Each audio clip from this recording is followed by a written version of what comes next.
Assalamualaikum warahmatullahi wabarakatuh. Halo anak-anak semua. Hari ini kita akan belajar IPS dengan materi Masa Pergerakan Nasional dan Peristiwa Proklamasi. Sebelum mulai belajar, kita berdoa terlebih dahulu ya. Berdoa dimulai.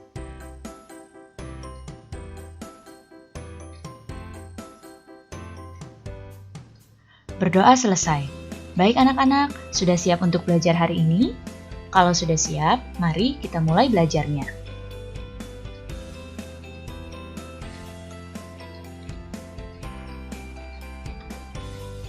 Bangsa Indonesia mengalami begitu banyak penderitaan akibat penjajahan, mulai dari awal abad ke-17 sampai abad ke-20. Pada masa penjajahan, Indonesia telah berusaha sekuat tenaga untuk mengusir penjajah dan bercita-cita menjadi bangsa yang merdeka, yang terbebas dari penjajahan. Akan tetapi, upaya-upaya dalam membebaskan diri dari penjajahan banyak yang belum berhasil. Berikut ini adalah faktor yang menjadi penyebab gagalnya perjuangan bangsa Indonesia dalam mengusir penjajah. Faktor yang pertama adalah perjuangan yang dilakukan itu masih bersifat kedaerahan. Faktor yang kedua, perlawanan dilakukan tidak secara serentak. Faktor yang ketiga, perlawanan ini juga masih tergantung pada pimpinan. Jadi, ketika pemimpin tertangkap atau pemimpinnya meninggal, maka perlawanan akan terhenti. Faktor yang keempat adalah kalah dalam persenjataan. Dan faktor yang kelima, Belanda menerapkan politik adu domba. Berkembangnya pendidikan pada abad ke-19 melahirkan golongan-golongan terpelajar. Golongan terpelajar ini berperan besar dalam perubahan strategi perjuangan Indonesia. Strategi perjuangan Indonesia awalnya yaitu dengan angkat senjata. Dengan lahirnya golongan terpelajar, strategi perjuangannya berubah menjadi dengan organisasi kebangsaan.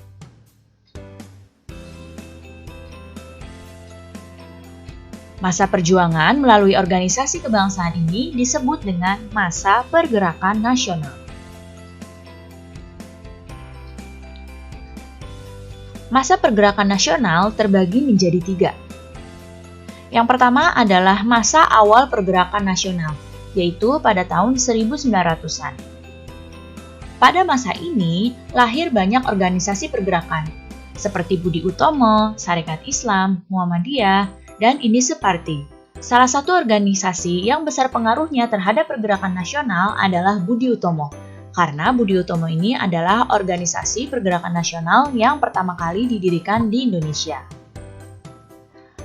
Kemudian, yang kedua adalah masa awal radikal, yaitu di antara tahun 1920 hingga tahun 1927. Pada masa awal radikal disebut seperti ini karena banyak organisasi yang tidak mau kerjasama dengan Belanda. Organisasi yang bersifat radikal ini contohnya seperti Perhimpunan Indonesia, Nahdlatul Ulama, dan Partai Nasional Indonesia. Masa yang ketiga adalah masa moderat, yaitu sekitar tahun 1930-an. Di masa moderat, organisasi mulai menggunakan taktik kooperatif. Taktik kooperatif adalah taktik yang bersedia bekerja sama dengan pemerintah Hindia Belanda. Sekarang lihatlah gambar yang ada di hadapan kalian ini. Pada gambar ini, kalian dapat melihat para pemuda yang berkumpul dalam organisasi-organisasi kebangsaan. Jadi, semula di Indonesia terdapat bermacam-macam organisasi pemuda.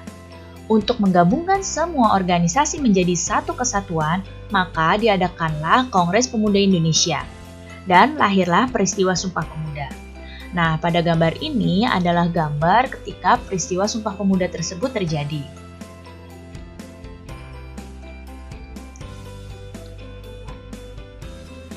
Seperti yang kalian tahu, Indonesia pernah mengalami masa penjajahan yang cukup lama.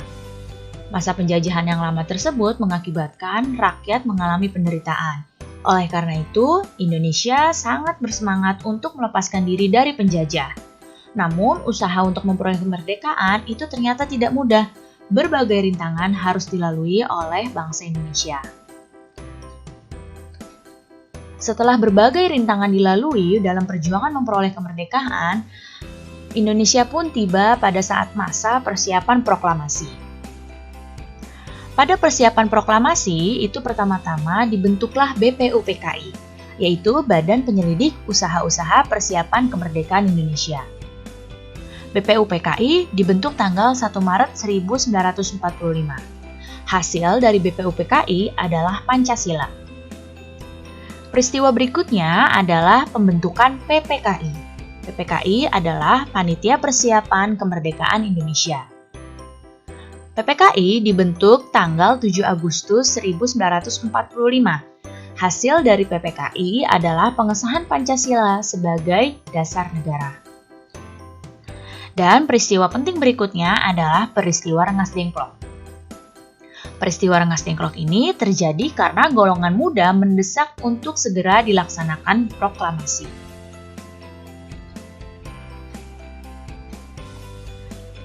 Sekarang kita akan membahas kronologi dari peristiwa Rengas Dengklok. Ketika tanggal 14 Agustus 1945, Sultan Syahrir mendengar berita kekalahan Jepang dari radio. Kemudian, tanggal 15 Agustus 1945, golongan muda mendesak Soekarno untuk segera memerdekakan Indonesia. Pada tanggal 16 Agustus 1945, Soekarno dan Muhammad Hatta diculik ke Rengas Dengklok oleh para golongan muda. Tujuannya adalah agar mereka tidak terpengaruh oleh Jepang. Setelah perundingan seharian, akhirnya pada tanggal 16 Agustus 1945 di sore hari, Soekarno dan Muhammad Hatta setuju untuk kembali ke Jakarta. Tanggal 16 Agustus 1945 di malam hari, Soekarno pun mengumpulkan anggota PPKI di rumah Laksamana Maeda.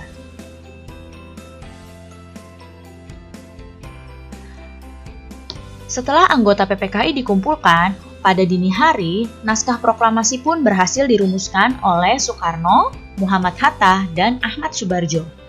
Naskah proklamasi ini pun disetujui oleh seluruh peserta rapat yang hadir malam itu.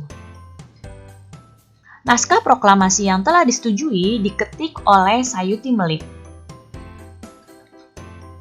Persiapan berikutnya adalah bendera. Yang menjahit bendera merah putih adalah Ibu Fatmawati. Dan tibalah pada saat peristiwa yang paling penting, yaitu pembacaan naskah proklamasi. Pembacaan proklamasi ini dilakukan tanggal 17 Agustus 1945. Jam 10 pagi di Jalan Pegangsaan Timur nomor 56. Berikut ini adalah teks proklamasi hasil tulisan tangan dari Bung Karno. Kemudian teks proklamasi tersebut diketik oleh Sayuti Melik.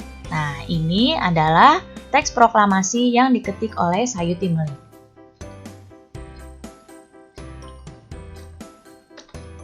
Seluruh rakyat Indonesia menyambut dengan sukacita proklamasi kemerdekaan. Karena hal tersebut adalah hal yang paling diinginkan oleh bangsa Indonesia. Dan mulai tanggal 17 Agustus 1945, Indonesia telah menjadi negara yang merdeka. Baik anak-anak, cukup sekian ya penjelasan Ibu kali ini. Mudah-mudahan kalian paham dan mengerti. Terima kasih anak-anak semua. Sampai jumpa lagi. Wassalamualaikum warahmatullahi wabarakatuh.